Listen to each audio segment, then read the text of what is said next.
She stood alone in the mud while every other woman found a hand reaching for hers. 9 brides chosen, 1 left behind. The crowd did not look away. They laughed. And just when the broker grabbed her arm to drag her back onto the wagon, a shadow fell over the entire street. Heavy boots hit the ground, the kind of silence that makes men step backward without knowing why. Everyone turned. He was enormous, scarred, dangerous looking in a way that had nothing to do with performance. And he looked straight at her. I choose that woman. If you've ever been passed over because of what you are, instead of who you are, stay till the end. Subscribe, because this story is about what happens when one person sees what everyone else refused to look at. The wagon rolled into Gray Hollow on a Tuesday morning, which meant most of the settlement had nothing better to do than watch it arrive. It was a wide, flat-bedded thing, pulled by 2 draft horses that looked like they had been on the road longer than they had been alive. Ribs showing under dusty coats, heads hanging low. Through the gaps between the canvas sides you could see shapes moving. Women, 10 of them, packed in closer than comfort allowed, sitting on wooden benches with their bags pressed between their knees and their eyes doing the quiet work of measuring a new place. Gray Hollow was not a pretty settlement to be measured by. The main street was unpaved dirt that turned to mud every time it rained, which in spring meant nearly every other day. The buildings were mostly functional: a general store, a feed merchant, a saloon that doubled as the postal station. There was a guild hall with a crooked roof, a blacksmith whose fire you could hear and smell before you could see him, and at the far end of the street, a squat building with a hand-painted sign above the door that read, R. Fenwick, Frontier Matrimonial Brokerage. Satisfaction guaranteed or negotiated. That sign had always bothered people in a way they could not quite articulate. Not the words themselves so much as the or negotiated part, which implied things nobody wanted to think about too carefully. Fenwick was already waiting in the street when the wagon stopped. He was a small man, made larger by his hat, a wide-brimmed thing that had clearly been bought when he was younger and heavier, and had never reconciled itself to his current head. He wore a vest with 3 buttons. 2 of them matched. He had the bright, mobile eyes of a man who was always calculating something, and he smiled at the gathered crowd, the smile of someone surveying a room full of people he intends to charge money. "Gentlemen of Gray Hollow," he announced, spreading his arms, "your brides have arrived." The men who had gathered, 30, maybe 40, made a collective noise that was not quite a cheer and not quite conversation, something anticipatory, something that made the women on the wagon go a little more still. The first woman who climbed down was named Aneth, and she was everything this crowd expected. Small, fair-haired human, young enough that she still had the look of someone who had not been worn down yet. The man who stepped forward to greet her, a farmer named Dolan with good land and bad manners, did so with his chest out and his hat in his hands. The second woman was chosen almost as fast. Then the third, then the fourth. Human women, all of them. The crowd thinned with each selection, and the energy in the street shifted the way energy shifts when a game is approaching its conclusion and the outcome is becoming clear.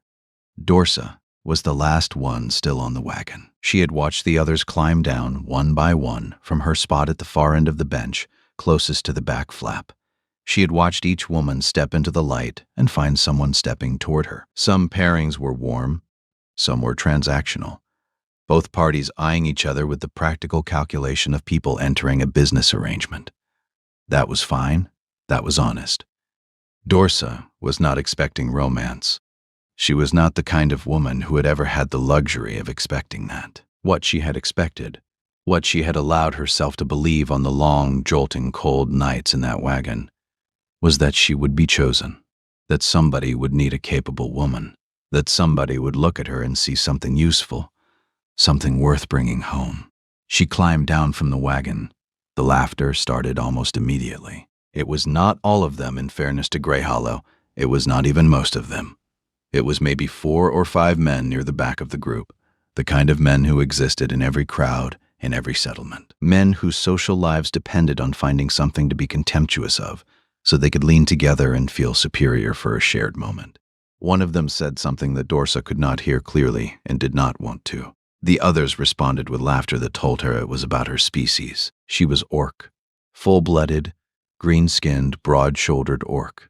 The only Orc on the wagon. The only Orc in the bride line. She had come from an Orc settlement 2 territories east, had crossed into human lands because there was nothing left to stay for, and had signed Fenwick's contract because a matrimonial brokerage was the one legal mechanism that allowed an Orc woman to settle in human territory without a sponsor. She stood in the mud of Grey Hollow's main street and looked at the remaining men, the ones who had not yet stepped forward, and watched them look at her, then look away. It took about 45 seconds for the arithmetic to become undeniable. 9 women, 9 men stepping forward, and Dorsa standing alone in front of a crowd that had reorganized itself, subtly but unmistakably, leaving a small, empty circle of space around her that felt like a verdict. Nobody wanted the Orc. Fenwick cleared his throat. He had the decency at least to look slightly uncomfortable, though it was the discomfort of a man whose inventory system had failed, rather than the discomfort of a man witnessing a person's dignity being dismantled. "Well now," he said, managing the situation with the haste of someone who wants it over. "It appears we have—" "Who's going to marry an Orc?" said one of the men near the back, loud enough to carry. "What's next, Fenwick? You shipping in trolls?" More laughter. Some people looked away. A few women among the chosen brides glanced at Dorsa with careful pity. The pity of people who are relieved. It is not them, and feel bad about being relieved. Dorsa did not cry. She thought about it in the way your body sometimes makes the suggestion independently of your brain. And then she decided against it with the firmness of someone who had made that same decision many times before. She lifted her chin. "I can hear you," she said to the man in the back. She did not raise her voice. "You should know that. I just want you to know I can hear you." The laughter sputtered for a moment. Then one of them, a lean man with tobacco stains on his teeth, made a mock bow. "My apologies, sweetheart. Didn't realize Orcs had feelings." Fenwick stepped forward, his clipboard appearing in his hands. "Miss Dorsa, I'm afraid the arrangement has concluded without—" "I can see that," Dorsa said flatly. "The contract says you'll return passage costs to women who aren't matched. I'd like my passage cost, please. It's a credit situation, not a— I'd like my passage cost, Mr. Fenwick." Fenwick opened his mouth, looked at his clipboard, looked at the crowd, and began the specific brand of bureaucratic throat clearing that meant he was about to explain why she was not going to get what she was asking for. That was when the sound happened. Hooves, the heavy ground-eating stride of a big horse carrying a big rider, coming down from the northern end of the street at a pace that was not quite urgent, but was not casual either. The crowd shifted without meaning to, because crowds are sensitive to that kind of approach the way animals are sensitive to weather changes. Something in the air pressure shifts, and your body knows before your brain does. The horse was a dark bay, wide through the chest, with the kind of muscle that comes from real work rather than care and feeding. The man on it was— people used the word big to describe Thane Blackridge, and it was true in the literal sense. But it did not capture what he actually was, which was something else entirely. He was tall, well over 6 feet in the saddle, and broad across the shoulders in a way that made other large men look like they had just borrowed the shape and had not filled it in yet.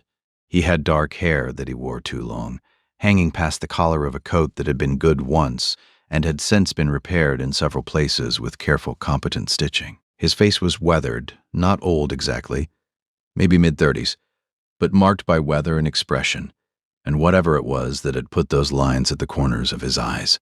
He rode down the center of the street, and the crowd parted for him. Without him slowing down, nobody said anything. That, more than anything else, told you what you needed to know about how Grey Hollow felt about Thane Blackridge. The silence was not about violence, though. The town told stories about that, too. It was about something more specific. Thane Blackridge was the territorial mountain ranger for the northern border, the border between human settlements and the Orc Hill territories. He lived past the timberline, alone in a stone ranger station that sat on the exact boundary between 2 worlds. He patrolled the passes. He monitored the border, and he had spent 11 years doing it in near total isolation, which meant he knew the Orc territories better than any human alive. A human who lived among Orcs, a human who chose to live where humans did not go. In Grey Hollow, that made him something between a curiosity and a threat. Not because he was violent, though the stories said he had been, once briefly after the losses, but because a man who chose the border over civilization was a man who had rejected something the town considered sacred, namely, the town itself. He brought the horse to a stop about 15 feet from where Dorsa was standing. He looked at the crowd first, a slow, comprehensive look that covered the whole street. Then his eyes moved to Fenwick, then to the wagon, then finally to her. He looked at her for a long moment. Dorsa looked back. She was not going to look away. Not today. Not after 9 men had looked at her and decided she was not worth the trouble of a conversation. She looked back at him with the level attention she would have given anything large and unpredictable, assessing, not afraid, waiting to see what it would do. "You the broker," Thane said, not to her, to Fenwick. Fenwick straightened. "R. Fenwick. Frontier matrimonial? You still have women available?" The question landed in the crowd like a stone in still water. You could see the ripples, a nudge between 2 men, a whispered word, the physical shift of people recalculating. Fenwick blinked. He looked from Thane to Dorsa and back again. Well, there is one young woman who has not yet been. That is to say, I choose that woman," Thane said. He was still looking at Dorsa when he said it. The silence that followed had a different texture than the previous silence. That one had been empty. This one was full of disbelief and confusion, and a specific, almost physical shock. A human ranger, choosing the orc. "You're joking," said the tobacco-stained man near the back. His laugh was not quite committed, like he was not fully sure whether he was allowed to find this funny or whether it might end badly for him. Thane turned his head and looked at the man. Just looked at him. The laugh died. The man took a step backward. Thane looked back at Fenwick. "What do I need to sign?" The paperwork took 11 minutes. Dorsa knew because she counted. She stood to the side while Fenwick and Thane handled the contract at the fold-out table. Fenwick produced from the back of the wagon.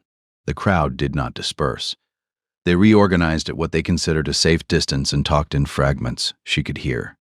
Blackridge, of all people, probably lost his mind. Been up there alone too long. A human ranger taking an orc wife. That's a new one. That last one came from a woman near the general store, middle-aged with a kind face and worried eyes, who was watching Dorsa with genuine concern. Dorsa did not walk over to reassure her. The truth was her chest was doing something complicated that she could not organize into a clear feeling. There was relief. The basic animal relief of not being sent back. There was something that resisted being called gratitude because she did not fully understand yet what was being given to her, and whether it was a gift or a trap. And there was the sharp awareness that a man she had never spoken a single word to had just made a decision about her life. She was 31 years old, not naive. She had come to human lands because she had run out of things to stay for in the orc settlements. That was the honest version. The version, she told herself on the wagon, was that she was building something new. But underneath that story was the simpler truth that she was fleeing something old. Thane finished the papers, straightened, and came toward her. He stopped a few feet away. A respectful distance, she noted. Up close, he was even larger than he had appeared on the horse.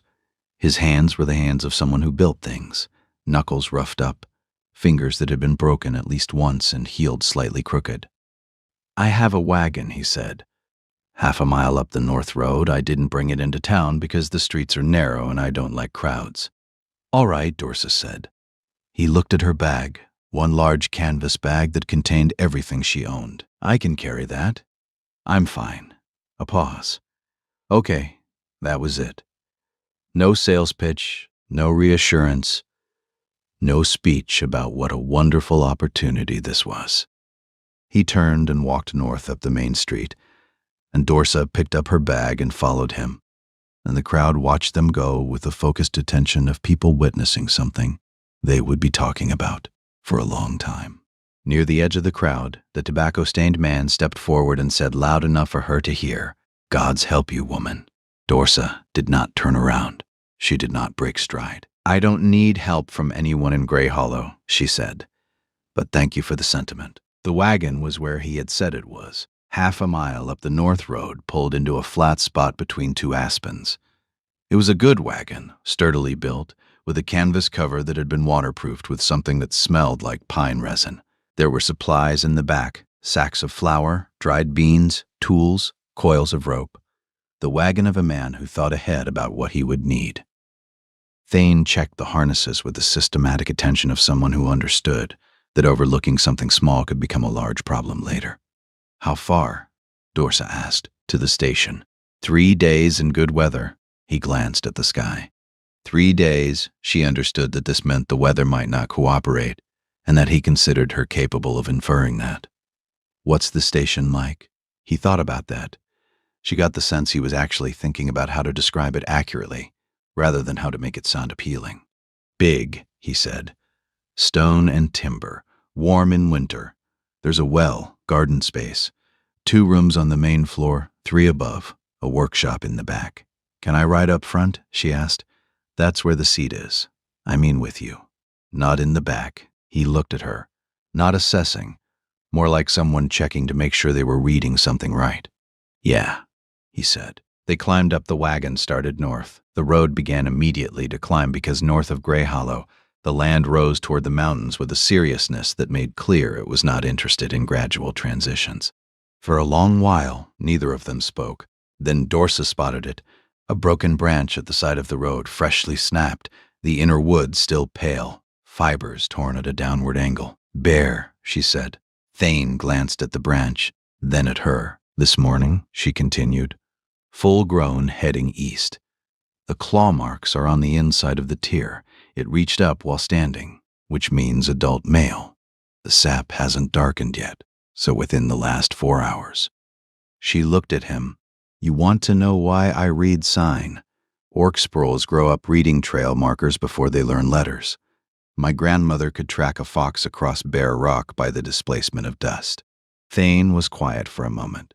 She saw something change in the way he held the reins, not a loosening, but a recalibration, the adjustment of a man who had expected one thing and was receiving another. The scrape on the tree back there, he said, past the first bend. You see it? Elk. 2 days old, herd of 8 or 9, judging by the spread of the prints in the mud.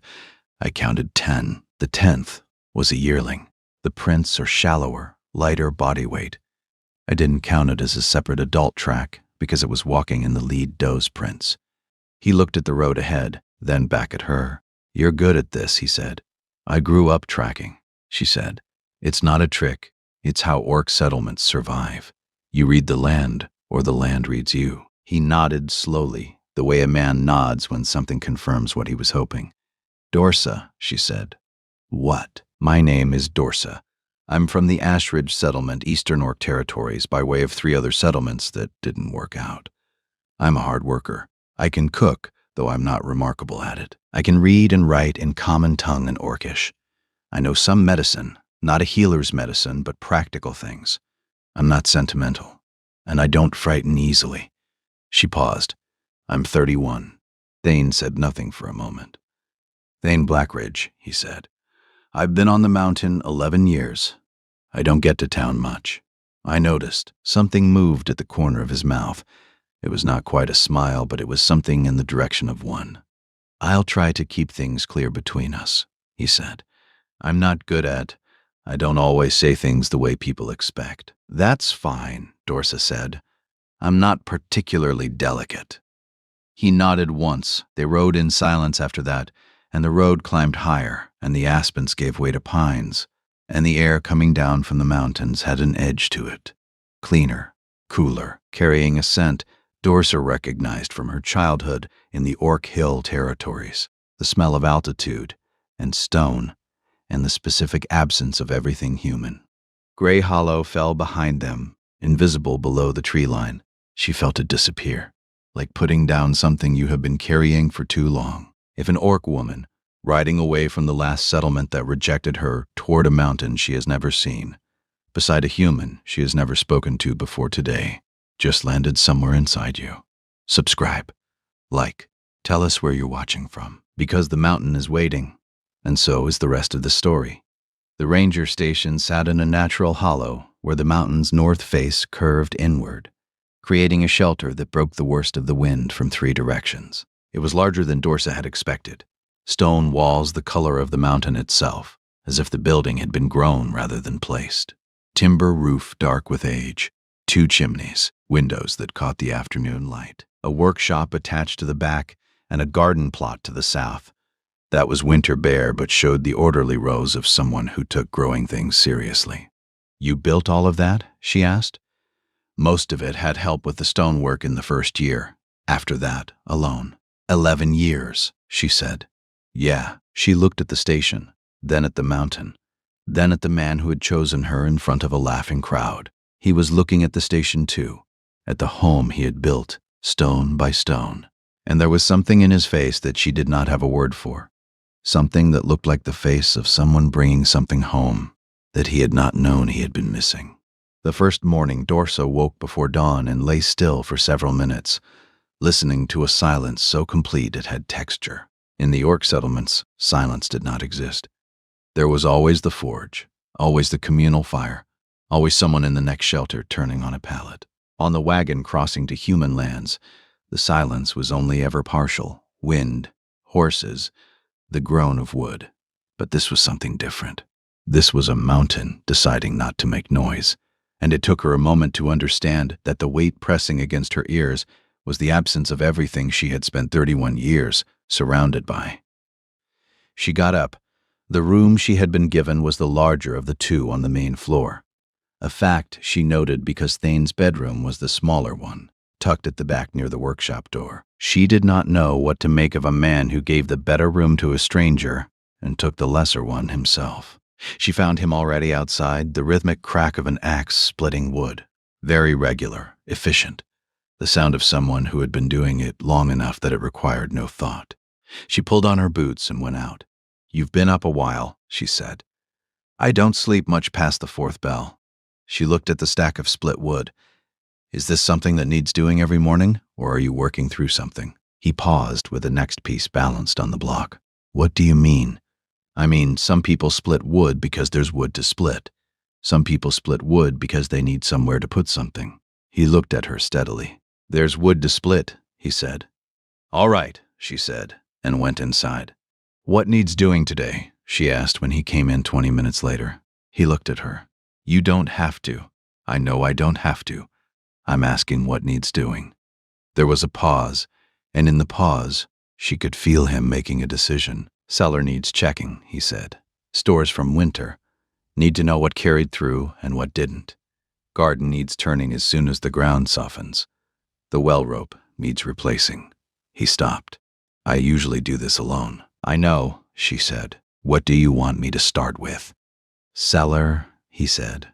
The cellar was carved into the rock beneath the station, cold, dry, lit by a lantern hung by the entrance. The stores were organized with the precision of someone who understood that on a mountain in winter, organization was survival. Root vegetables in dry sand, smoked meat wrapped in cloth and hung from ceiling beams, preserved goods in sealed crocks, each one labeled in angular, careful handwriting. Dorsa went through it methodically, but not the way a human would. She stopped at the first row of crocks. She leaned close to each one, not opening them, not inspecting the seals visually. She held her face near the lid and breathed in through her nose. Orc olfactory sense was 3 times more acute than human. She had grown up in settlements where spoilage was detected by smell long before it was visible, where a bad jar could be identified with the lid still sealed, because the volatile compounds of bacterial growth had a signature that orc noses could read through clay and wax. 3rd crock.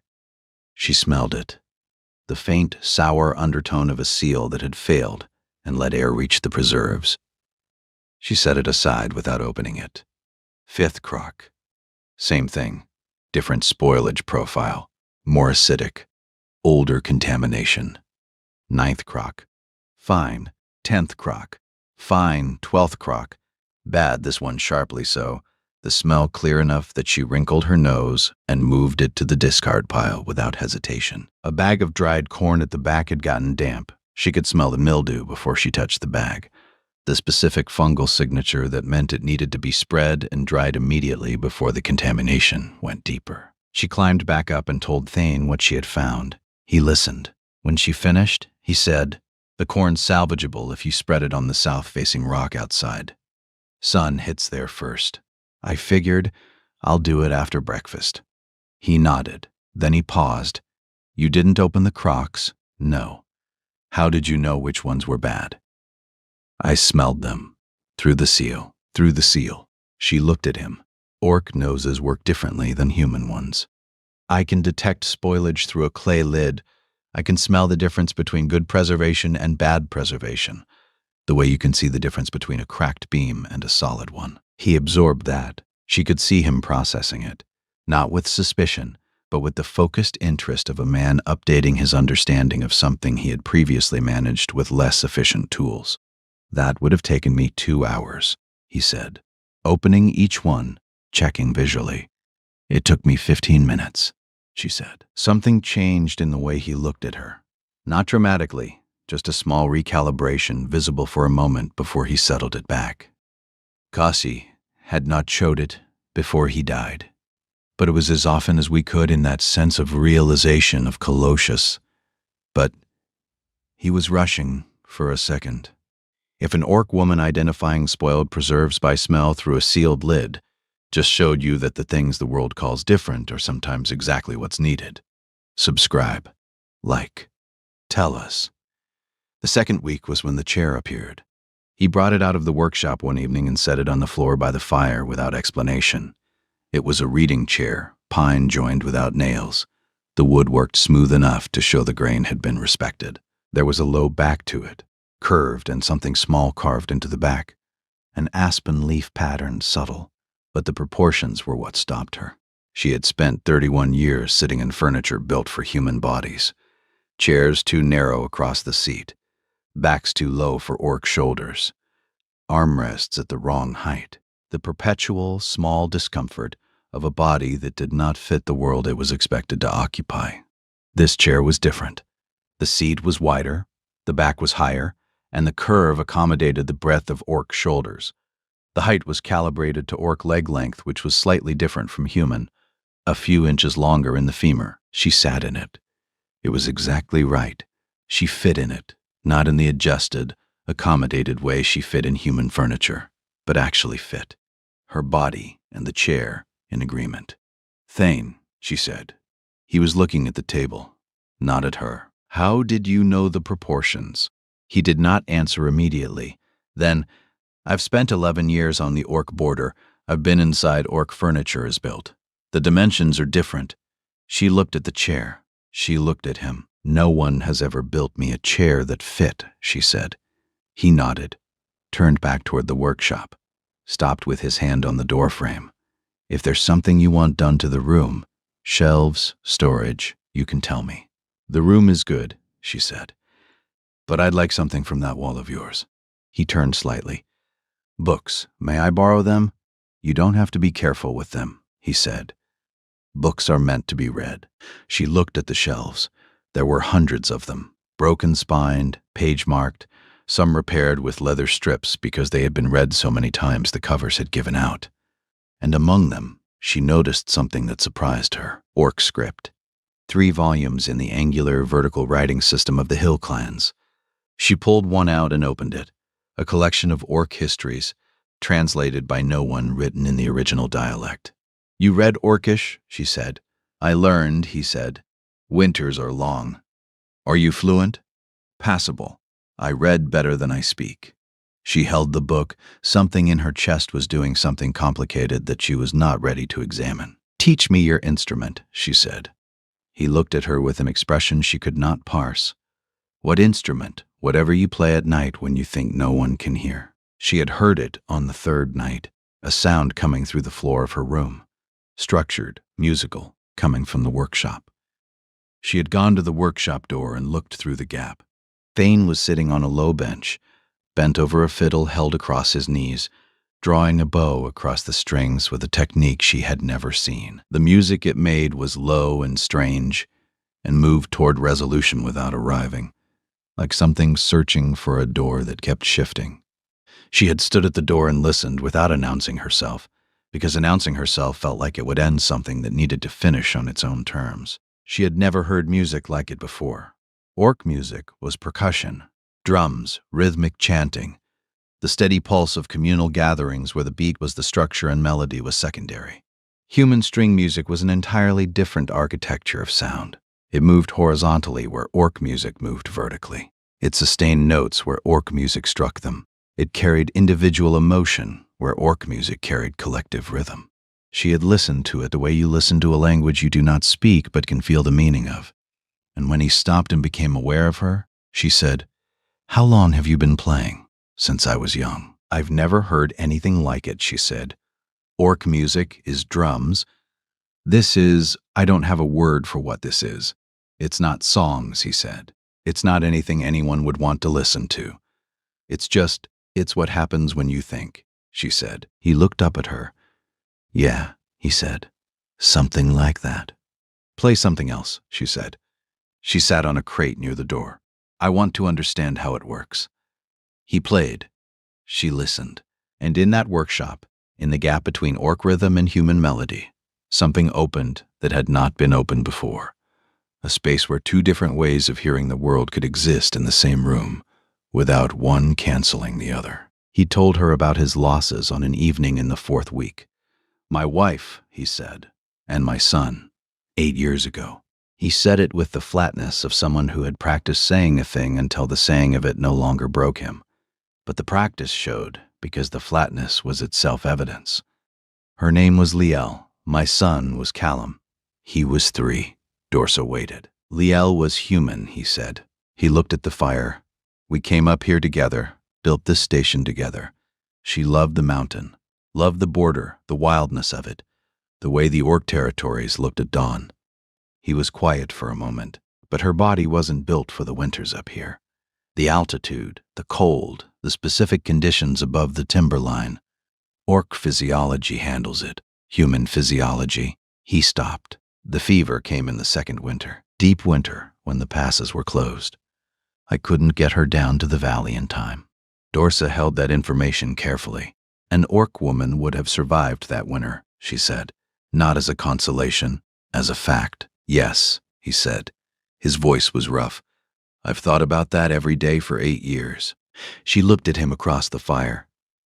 "Is that why you chose me?" she said.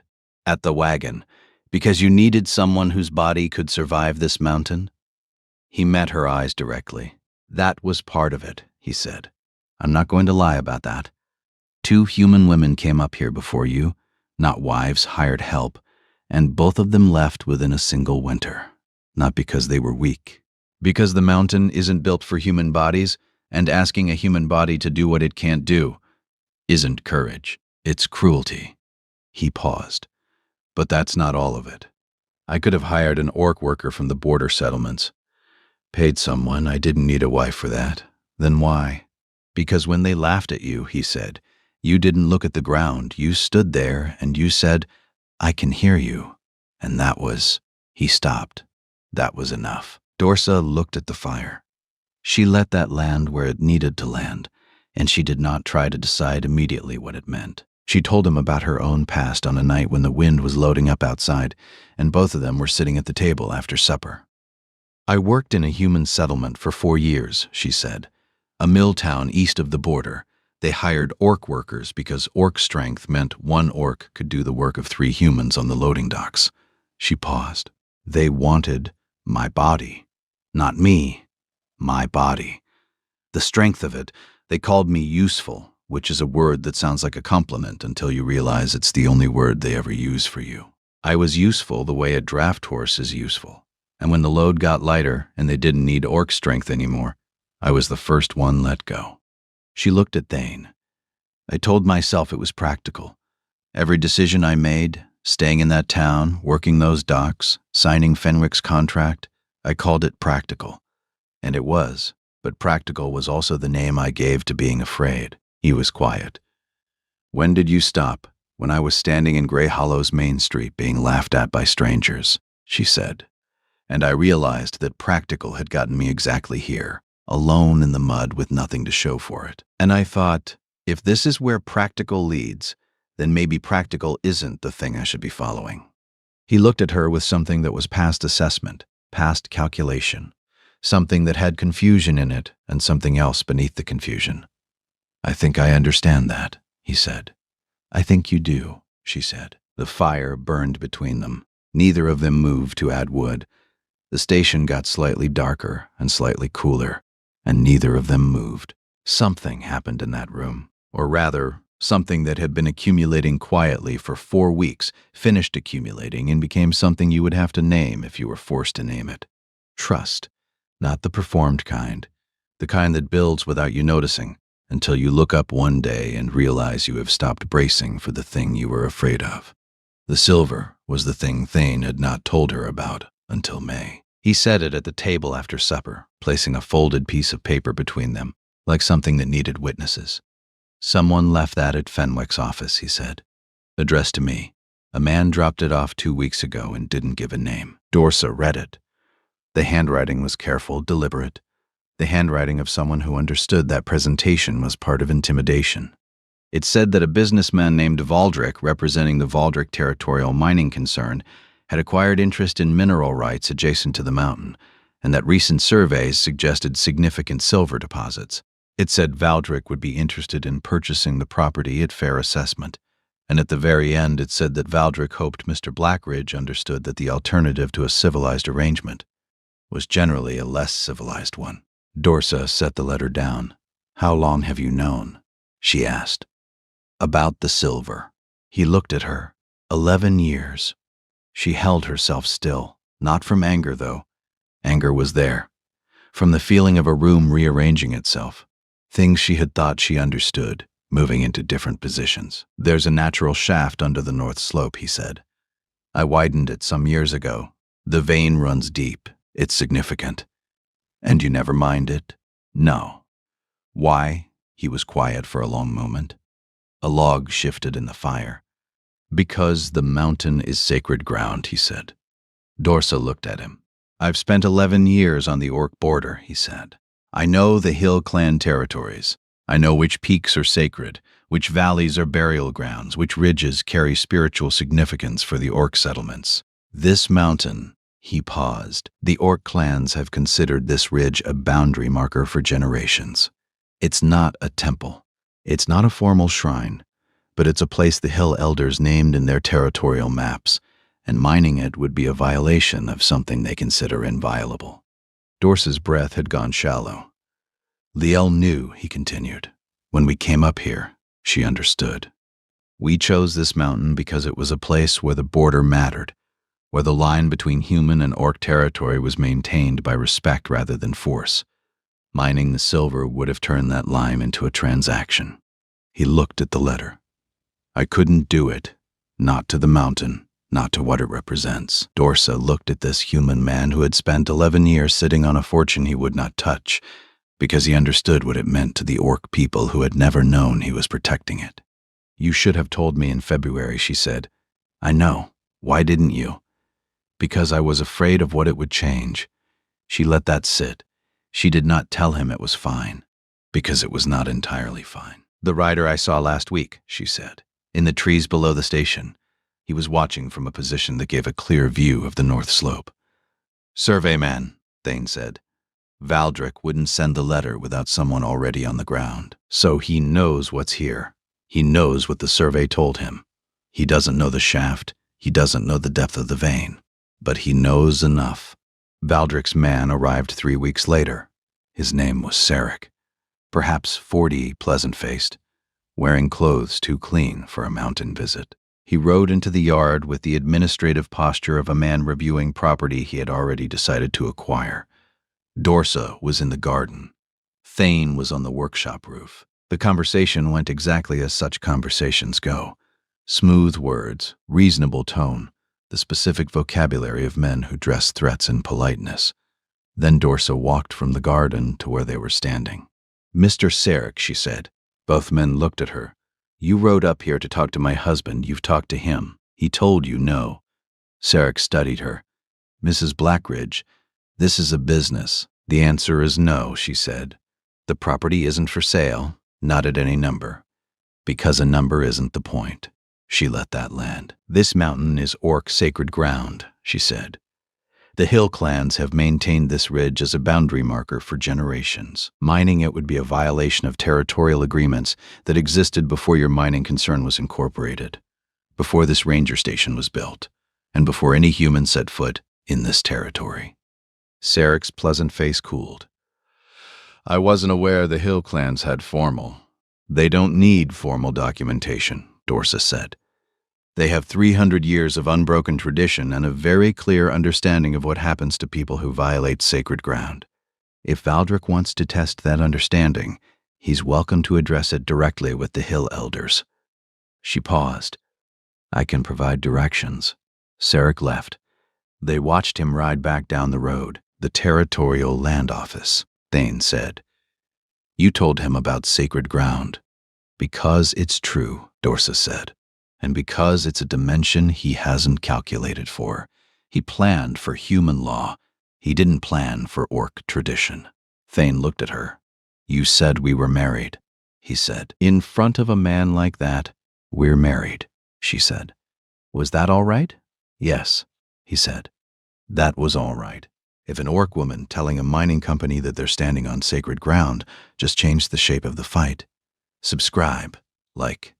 Because what comes next is the night everything was tested. Dorsa wrote 4 letters before the attack came. She wrote them at the table in the afternoon in clear language with the methodical focus of a woman who understood that documentation was armor. 1 to the Territorial Land Office establishing the property boundaries and the history of the station. 1 to the Settlement Gazette, whose editor had a reputation for honesty. 1 to the nearest territorial sheriff. And 1, the one she did not show Thane before sealing it, addressed not to any human authority but to the Hill Clan elder whose territory bordered the northern slope. Written in Orcish, in the angular, vertical script she had grown up reading. It said, the mountain you named sacred is under threat from human miners.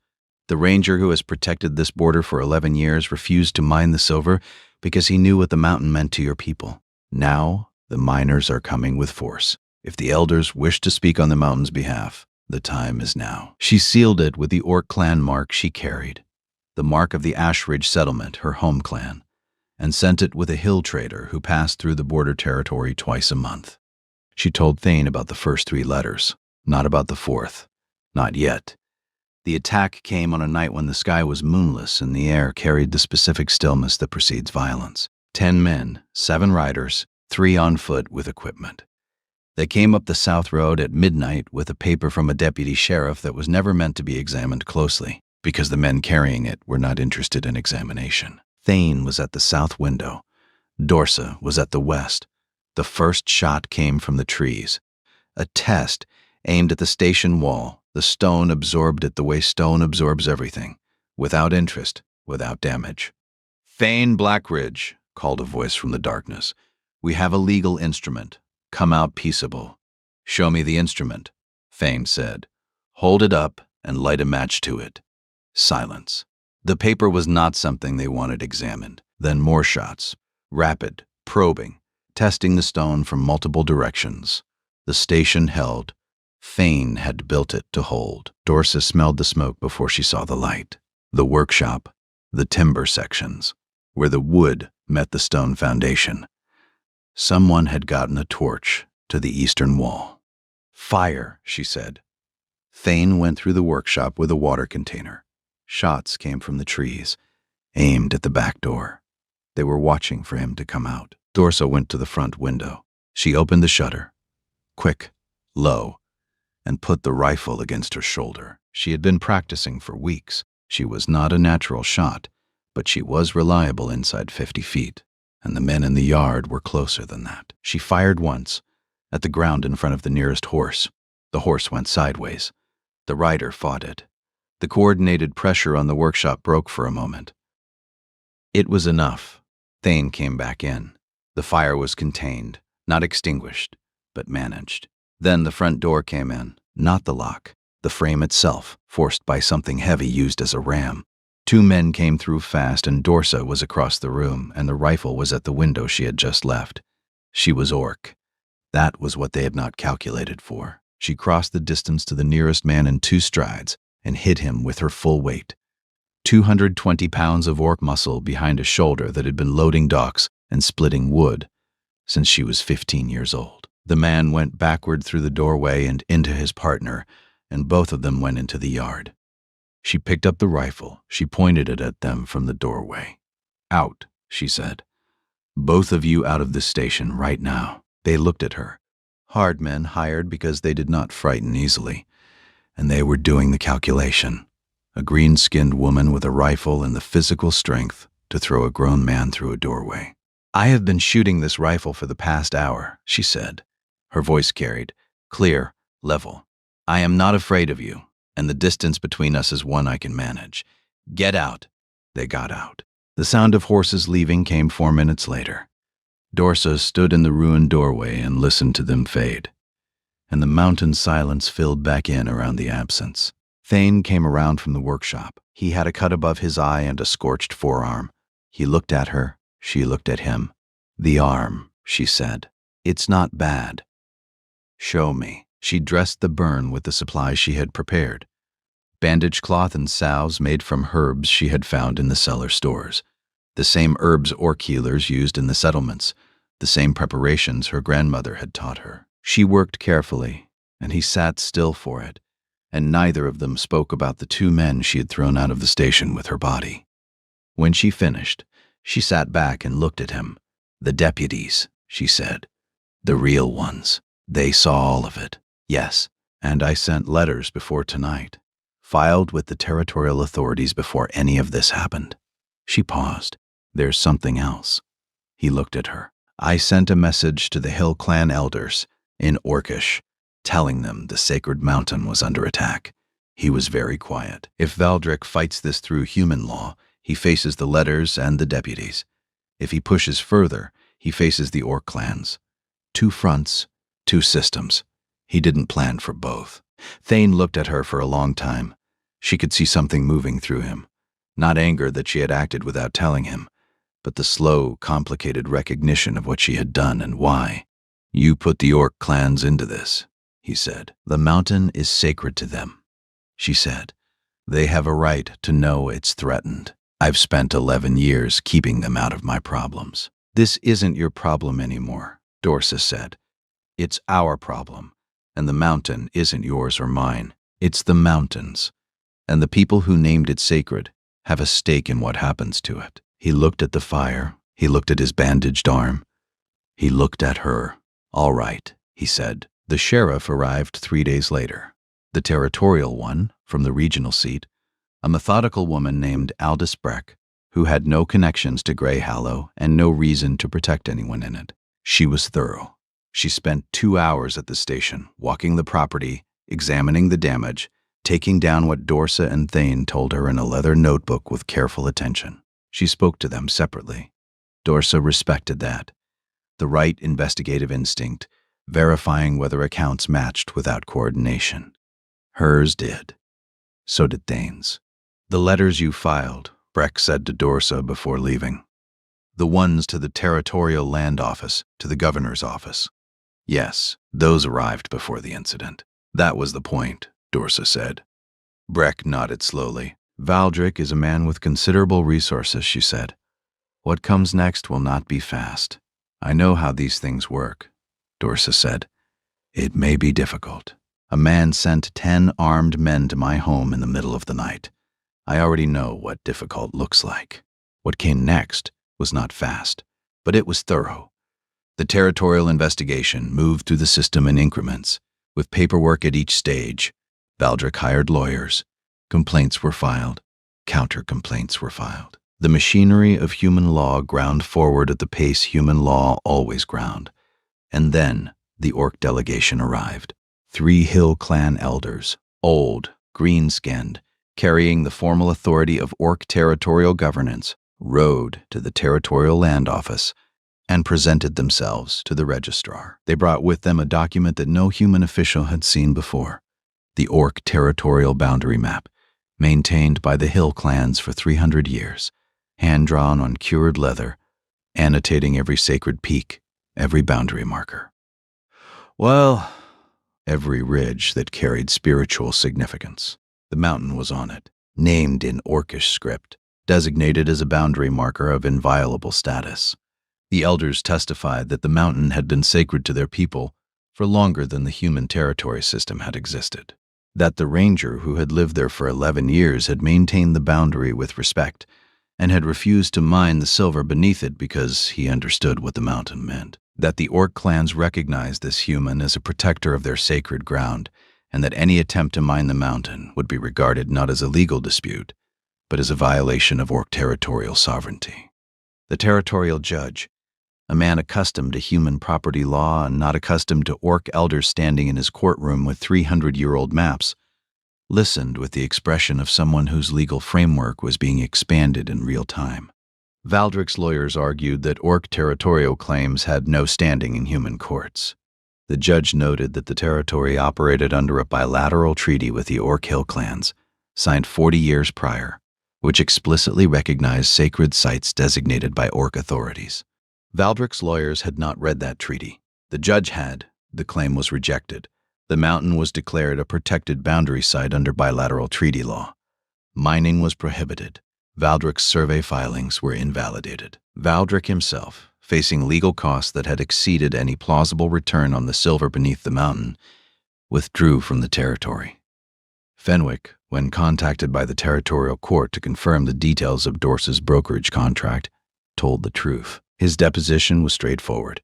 The arrangement between Dorse and Thane Blackridge had been legal, voluntary, and properly documented. He produced the paperwork. The papers were exactly what they said they were. If an Orc woman's letter to the Hill clan elders and a human ranger's 11 years of quiet respect for sacred ground just combined to defeat a mining empire, subscribe, like. Because two worlds working together is the only real power there is. The painting happened in October. Thane had been in the workshop for 3 evenings. Longer sessions than usual. The door closed, the sound of him moving around inside, carrying through the walls with the specific energy of concentrated work. On the 4th evening, he came out carrying a canvas stretched on a pine frame. He had joined himself. The painting was the mountain at dusk, the view from the south-facing yard, the ridge and the sky in that brief window when the light turned everything a deep purple blue that he had described to her on their second night traveling north. He had gotten the color close enough that the distance between the painting and the reality felt intentional rather than accidental. Dorse looked at it for a long time. "You mixed it in advance," she said, "like you suggested. Laid the colors out before the light changed." 6 attempts, she said. 7. She looked at the painting, then at the actual mountain through the window, then back at the painting. "The purple," she said. "You've gotten it close. Close enough," he said. "I see it differently," she said. He looked at her. "The purple," she said again. Orc eyes process light at a wider range than human eyes, particularly at the violet end of the spectrum. The color you see as one shade of purple, I see as 3 or 4 distinct layers. Deeper, more varied. There are colors in that sky that you literally cannot perceive." She looked at the painting. "Your painting captures what a human sees. It's beautiful. But it's not what I see when I look at the mountain at dusk." Thane looked at the painting, looked at the mountain, looked at her. "Tell me," he said, "what you see." "I can't describe it in your language," she said. "The words don't exist in common tongue. In Orcish, there are 4 words for the shades between violet and dark blue. You have 1. Then tell me in Orcish," he said. She did. She stood beside him at the window as the light began its evening descent, and named the colors in her mother tongue, the angular guttural syllables of the Hill clan dialect. And he listened to words he could not translate, but could hear the music of. And something happened between them that had nothing to do with color, and everything to do with the willingness to see through someone else's eyes, even when your own eyes could not follow. "I'll never paint what you see," he said. "No," she said, "but you painted what you see, and that's worth as much. Where should it go?" "Somewhere both of us can see it," she said. "Above the fireplace." Above the fireplace, they hung it that evening.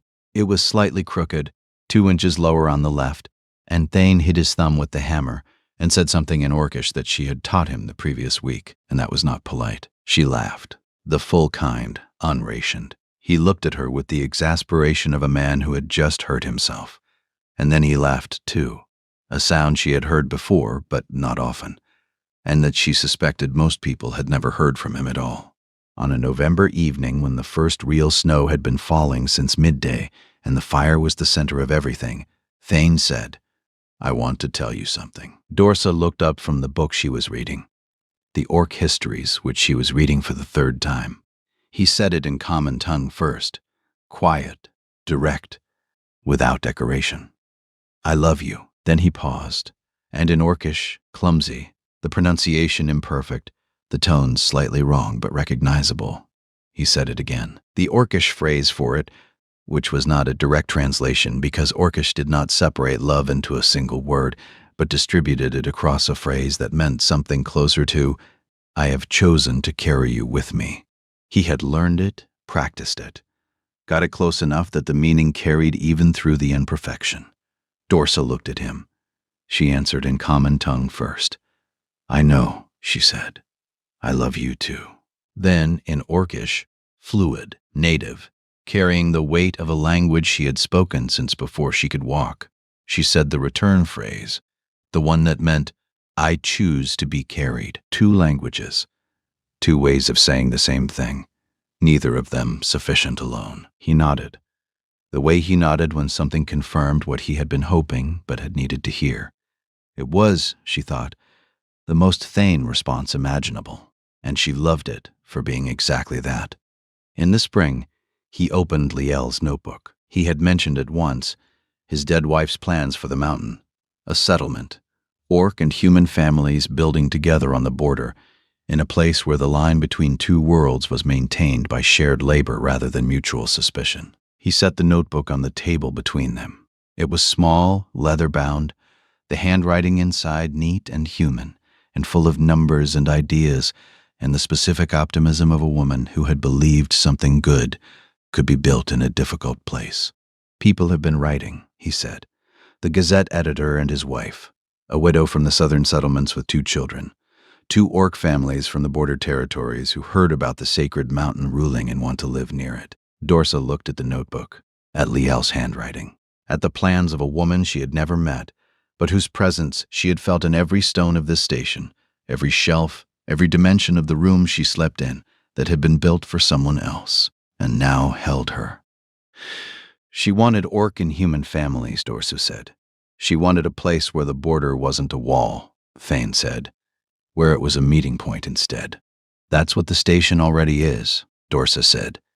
"You just didn't have enough people to see it." He looked at her. She looked at the notebook. "Write back to them," she said. "All of them.